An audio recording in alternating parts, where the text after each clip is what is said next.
झणझणीत कोल्हापुरी मटन मसाला थाळी.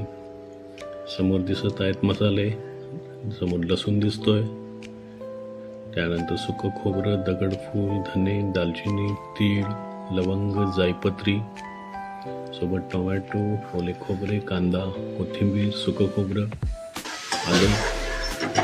आता सगळा खडा मसाला भाजून घ्यायचा आहे. सोबत आपल्याला आता मीठ, कोल्हापुरी चटणी दिसते.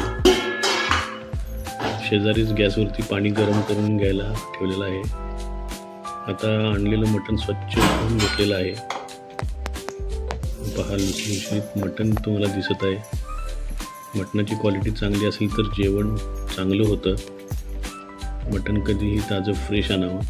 एका भांड्यामध्ये तेल गरम करून घ्यायचं आहे. त्यामध्ये कांदा आणि हळद पूड टाकून त्यामध्ये मटण शिजवून घ्यायचं आहे.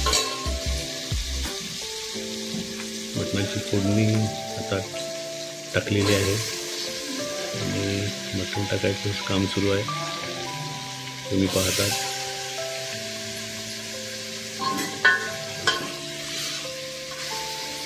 मटण चांगलं खरपूस भाजून घेतलं जात आहे आणि यामध्ये मटणाचे पीस आता चांगले भाजलेले दिसत आहेत आणि त्यावरती आता झाकण लावलेलं आहे. एक 10 मिनटं वाफ द्यायची आहे मटणाला, त्यामुळे मटणाचा स्टॉक चांगला निघतो.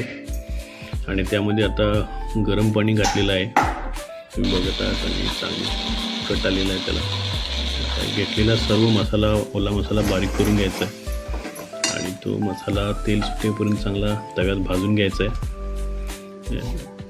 बघा, आता कांदा चिरलेलं एक मध्ये क्लिप टाकलेली आहे आणि याच्यामध्ये आता मसाला सगळा भाजून घेतलेला आहे.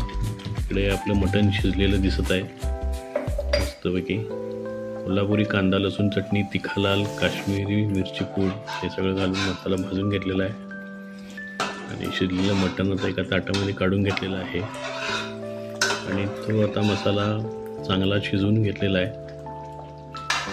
बघा, त्याच्यावरती जो दिसणारा कट आहे आणि दुसऱ्या बाजूला एका भांड्यामध्ये रस्सा आहे आणि त्या रश्श्यामध्ये तो मसाला सगळा घातल्यानंतर कट आलेला आहे.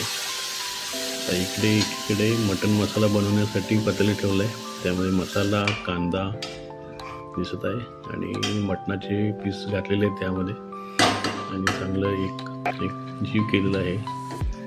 दुसरीकडे झणझणीत तांबडा रस्सा आपला उकळी घेत आहे, तयार होत आहे.